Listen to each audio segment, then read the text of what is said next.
formation fut une très belle expérience. Je le dis pourquoi? Parce que avant la formation qui nous a été offerte, merci à ceux qui l'ont organisée, nos compétences étaient assez basiques et essentiellement assises sur l'application du droit. C'est-à-dire nous avons juste les armes de la norme face à la délinquance phonique.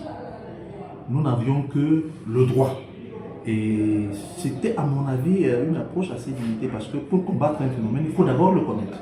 Et c'est à ce moment que j'aimerais sur le second aspect, la participation à la formation qui a été très enrichissante. Les outils qui nous permettent de détecter les manifestations de cette délinquance, les mécanismes de collaboration entre les différents acteurs de la chaîne de la lutte contre cette forme de délinquance, et les éléments surtout thématiques qui étaient assez enrichissantes parce que ça partait depuis le phénomène infractionnel jusqu'à sa répression en passant par la gestion de tout ce qui va avec. Donc la thématique était assez enrichissante et embrassait différents secteurs. Et même ceux qui offraient les présentations, c'était très bien fait. Bien, maintenant, après, c'est aussi un autre défi. Le défi surtout de l'accompagnement. C'est-à-dire, après la formation, il est important que ceux qui ont suivi la formation soient accompagnés et surtout qu'ils disposent des moyens pour implémenter ou bien passer à l'action sur le terrain. La collaboration, déjà, je dois avouer que avant la formation, on ne l'appréhendait pas comme après la formation.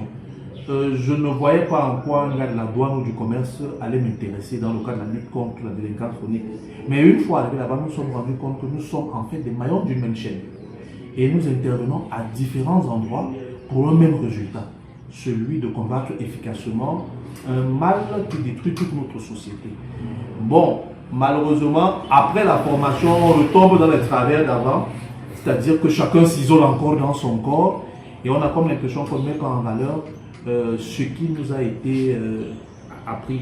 Bon, mais je dois quand même aussi apporter un petit bémol à cette affirmation-là. Avec l'administration phonique, c'est un peu plus forestière, je veux dire.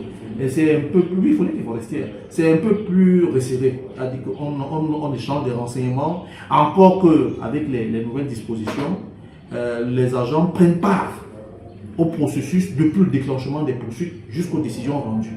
Ils sont à l'audience désormais.